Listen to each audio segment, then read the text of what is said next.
me like getting fired up to film. Things keep clouding over outside and it's really making natural light a challenge today. I had too much coffee, and dark chocolate covered espresso beans from Whole Foods are the devil's candy. They're a gateway drug and I love them. And I don't know, what do I know?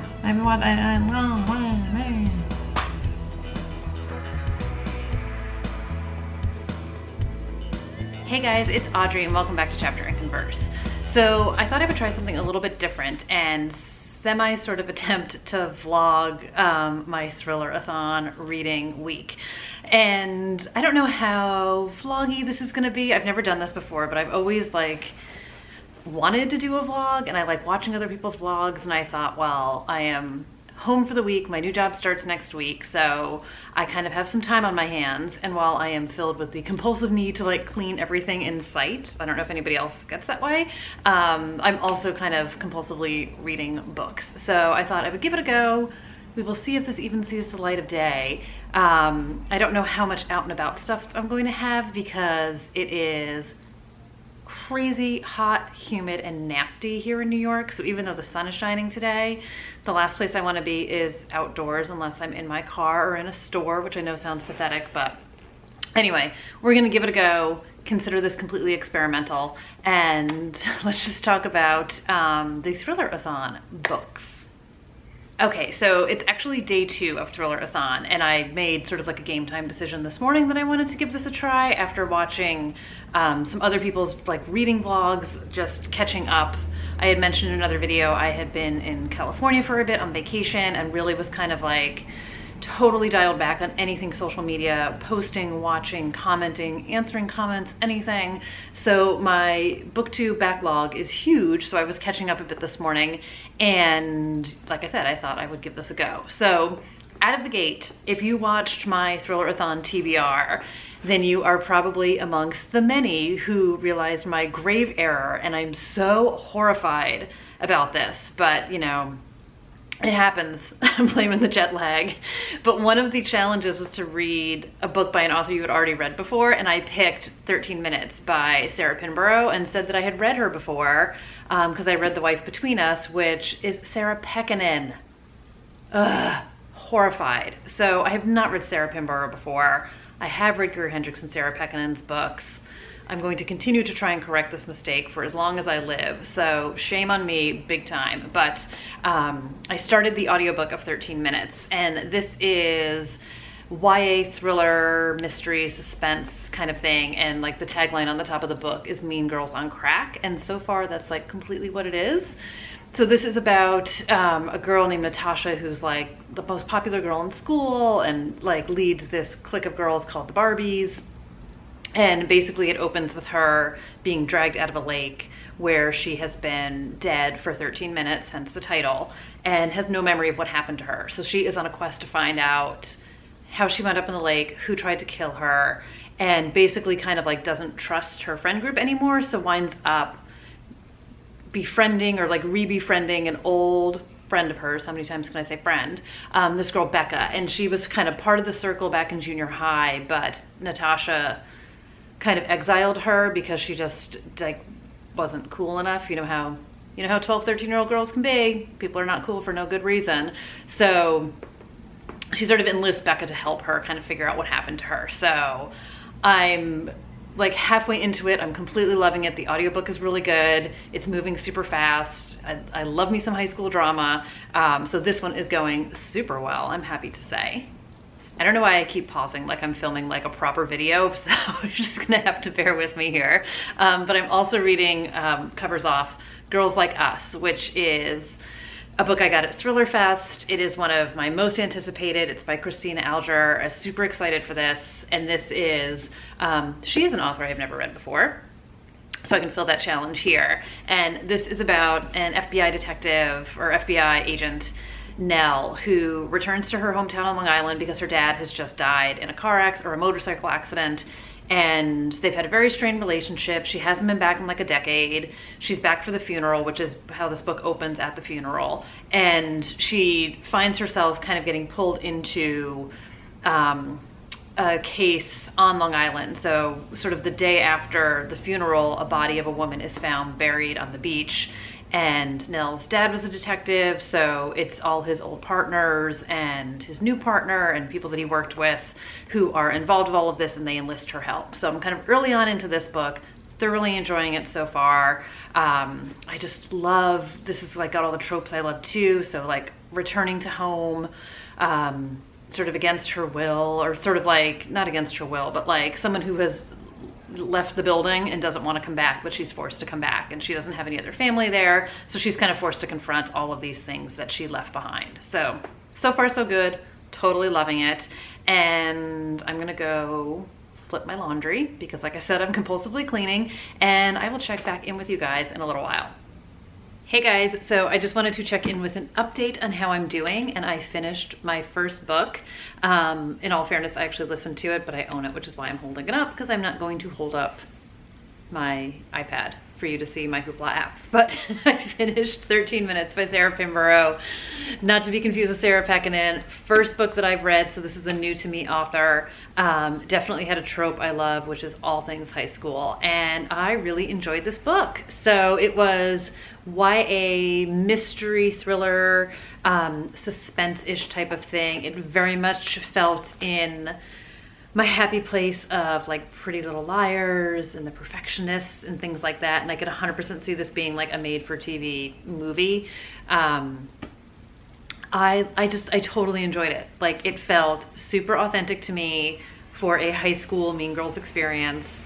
And it felt like a very realistic depiction of the mean girl aspect of things, and of high school behavior, of drugs, of drinking, of language, of sex, the social media impact, how girls are to each other, how boys are to girls in relationships. There's parental, not really influences, but there's parents evident in this, there's police, there's a therapist, and all in it felt like what a very true teen experience would be like, and how they talk to each other and how they act in their reactions to things, sort of what they say and do behind one another's backs. Like I said, the social media part, the bullying part, sort of the alienation that goes into it, and all of it. Like, it all just felt very authentic to me, and I thoroughly enjoyed it. The only thing I had a problem with, and this was not a problem with the story in any way, but there are 5 main female characters, teenagers, that are in this. And there's 3 girls who are sort of in the inner sanctum known as the Barbies, led by Natasha. And it's Jenny and Haley in that group. And then there's the 2 girls who are kind of like on the outside. So Becca, who winds up getting kind of roped in to help figure out what all happened. And then her best friend, Hannah. So in situations where all the girls were together and they were talking, I kept getting Hannah and Haley mixed up. So it was like these dang H names. So I wish one of them had had a more, not distinct name per se, but a name that was more different than the other one, because when the 5 of them were talking, I was sometimes like, wait, what? Who? Why? Oh, that's right, it's this girl. So it was throwing me a little bit. I think part of it is because I was listening to it. So in all transparency, I was not just sitting here listening to the book, I was doing other things at the same time. I think it would have been easier if I was reading the book. Super happy with the first book that I read, super happy to have one in the can. I am still reading Girls Like Us. I am going to pick up Dark Places by Gillian Flynn next, because that's also available on audiobook. So I'm gonna start to listen to that, because I'm very much enjoying having something to listen to while I do other stuff. And we will see what happens next. So I will keep you guys posted.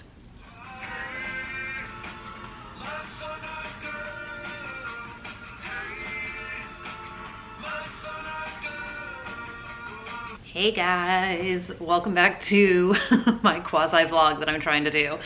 And yes, I'm always sitting in the same place, which is partially because there's a giant window behind me, so I get the best light here. Anyway, so I started reading Dark Places / listening to Dark Places, and I am like 80 pages in. I think I'm like a quarter, not even, maybe like 20% into the book, and I'm really liking it. So What I will say about the audiobook, which I'm really enjoying, is it has different actors voicing different characters, which I love. I had talked about this in my July part 2 wrap-up video where I listened to Daisy Jones and the Six and loved having all the different voices in it. And then I listened to Bird Box, which was one single voice, and I had like it's not really FOMO, but like I missed having all the different voices. And I know it's not always feasible for authors or publishers or whoever's to be able to have multiple people, but when they do, I think it's great. So that's the first thing I have to say about this. And the second thing is the woman who's narrating it. So none of the people who are narrating it are people that I'm familiar with, but she sounds like Charlize Theron, which I don't know if she sounds like her to me because I know that Charlize is in the movie that they made of it, so I'm projecting that. I'm definitely seeing her as I listen to it, so I'm seeing her as Libby, but for some reason her voice sounds like Charlize to me, and I'm totally cool with that. But this is a story of a woman named Libby Day who, I think it's 30 years ago, her family was brutally murdered. Like, shot, axed, massacred. Ugh. And she survived it. So her mom and her 2 sisters were killed, and she gave the testimony that put her brother behind jail as put her brother into jail behind bars, and she accused him of being the one who murdered her family, and he denied it. The evidence was shaky at best, and basically what happens is here we are all these years later, and Libby is kind of like desperate for money, and she is approached by this group of kind of like true crime enthusiasts, if you will, who are obsessed with all sorts of true crime cases like Lacey Peterson and Jean Bonnet, and they are convinced, as are many other people, that Libby's testimony was sort of coerced by the police and that she wasn't a reliable witness, A, because she was 7 years old, and B, because she was hiding in a closet and didn't actually see her brother do this. So she's kind of being forced to question kind of like everything that happened way back then and confront things that she said back then and sort of confront the truth of what really happened back then. And I'm only 80 pages in, so I don't really know the total truth of what happened back then.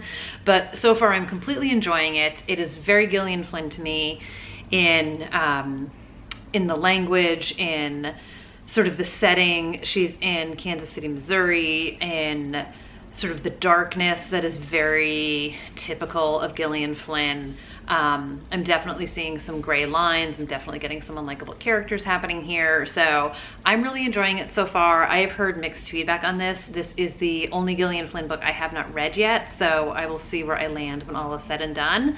But so far I'm fully invested in the story. We are getting Libby's perspective. We are getting her mother's perspective in the past right before the murder happened, and we are getting, at this stage, her brother's perspective in the past before the murders happened. So stay tuned for more on this one. And then I'm still reading Girls Like Us by Christina Alger. I thought I would be further along in this, but I will be honest, I was so tired last night.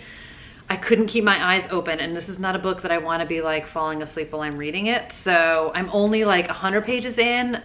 It's like a 270 page book. So I'm like a third of the way there. I'm going to dive back into this in a little while. So stay tuned, but I am totally loving it. I'm liking the writing. I'm liking the characters. I'm liking the mystery of the murdered girl that's found, and then sort of the mystery of Nell's past and her father's past that she's starting to dig into. So far, loving tons of stuff about this.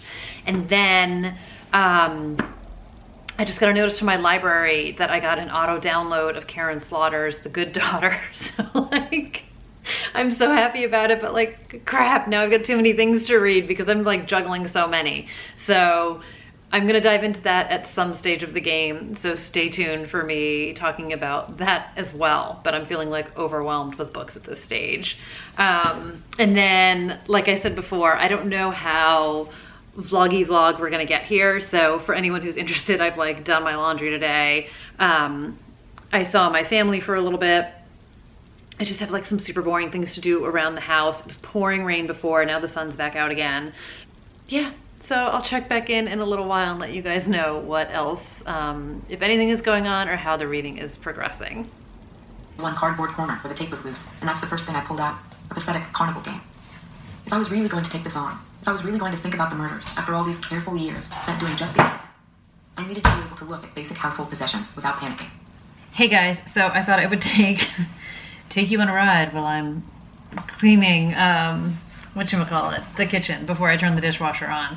So I haven't started The Good Daughter yet because I don't think I can juggle 3 books at a time. Like, I'm good, but I'm not that good. Let's be honest. So I would like to finish either Dark Places or Girls Like Us before I get into The Good Daughter, and my goal is to be able to preferably finish Girls Like Us today / tonight / early tomorrow morning, and then get into The Good Daughter tomorrow. I still have hours left in Dark Places. Like, I probably still have like 7 hours left in this audiobook, so we will see how it goes. But for now, I am doing the ever so fun task of cleaning up in the kitchen before I run the dishwasher, and then things are going to get really exciting and I'm going to go fold my laundry. So I will spare you the pain of watching me do something like that. But yeah, that's the excitement that's happening in my house tonight. Hey guys, happy Thursday. It is afternoon. I attempted to be all sorts of productive this morning and go out and run a bunch of errands, and it basically was like an epic fail. The gas station was oddly closed, so I don't know what that's all about. It's a freaking Thursday. There's a supermarket by me that I got a notice when I was in California is going to close in November, but apparently they just aren't getting any inventory now. So it was basically like a ghost town and a tumbleweed going through there. So I epically failed at picking up a few essentials at the supermarket. And it was crazy hot out and I just had no desire to do anything else. So I didn't get as much reading done this morning as I wanted, but I spent my whole lunch reading, and I finally finished Girls Like Us by Christina Alger, and I loved it. I thought it was really good. It was really fast-paced. I was compulsively flipping. I thought I had something figured out. I didn't. Then I quasi had a hint about something. And I was quasi-right about something, but sort of wrong about something. But I really enjoyed the story, and I really loved Nell, the main character, the FBI agent. And I hope that this maybe is the start of a series with her, because there is a surrounding cast of characters, sort of other agents and other people that she works with that could for sure, I think, lay the groundwork for a series. So this book completely wraps up in a satisfying ending, but I feel like great series potential here. And I really liked being in Nell's world. So this is the first Christina Alger that I've read. Really, really enjoyed it. Typical thriller, I don't want to say too much, but I had mentioned it kind of earlier on in the vlog when I was talking about it. So basically she goes back to her hometown on Long Island. Her father has just died in a motorcycle accident, and while she is there, she gets pulled into a police investigation by sort of the cops that her dad worked with, because her dad was a homicide detective, and also with a guy that she went to high school with who was also on the homicide squad force group, whatever. So very well done. Totally recommend. This is a book that I was fortunate enough to get in my bag at Thriller Fest, and I'm so happy because it was one that I definitely wanted to read. So yay for that. It completed my most anticipated challenge and my shortest book on my TBR. So I am filling in my little tic-tac-toe board. I mentioned yesterday that I got The Good Daughter from Karen Slaughter, came through my library. I haven't started it yet, but I am a little bit more than halfway through Dark Places right now. So I'm trying to decide what to do next. I have the audio of Dark Places and I have the hard copy of it. So I don't know if I might switch to reading and then start listening to Good Daughter, because I don't know how I'm gonna listen to 2 audiobooks. And I just looked ahead. The Good Daughter is like an 18-hour audiobook. So even though I listen to it on like 1.5 or 1.75 speed, that's a lot of time on top of like another 7 hours of Dark Places. So we'll see. I also want to read Ruth Ware. So I am taking a little moment. I'm going to listen to some music, kind of clear my head a little bit before I figure out what I'm going to do next.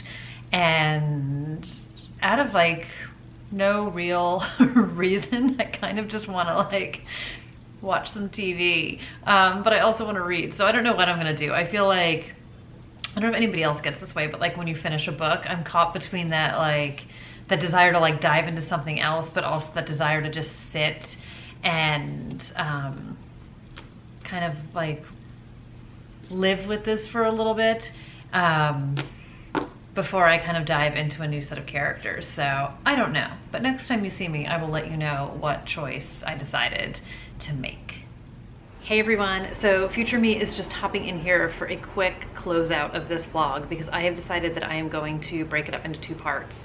Because, shocker, I have a ton of footage and I talk way too much about these books, but I'm also having a fun time with it. So hopefully you guys are enjoying it.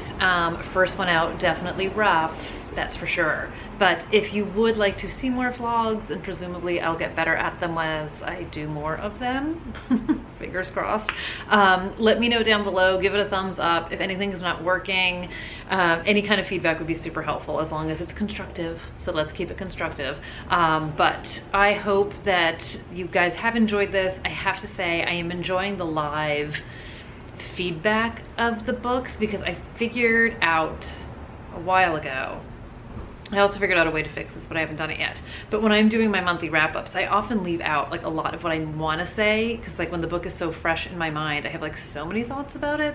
One might say too many thoughts about it. But I feel like this is giving me an opportunity to like talk more in depth and intimately about the books. So anyway, let me know what you guys think. Hopefully this has been a little bit of fun, and if you're new here, thank you for watching this, but rest assured it's not always, sometimes, this much of a mess. But I hope everyone is doing well. I think I already said that, and I am going to cut this off so I can upload it, get it out there for the world to see, and then I will see you guys in the next video. So have a good one, guys. Bye.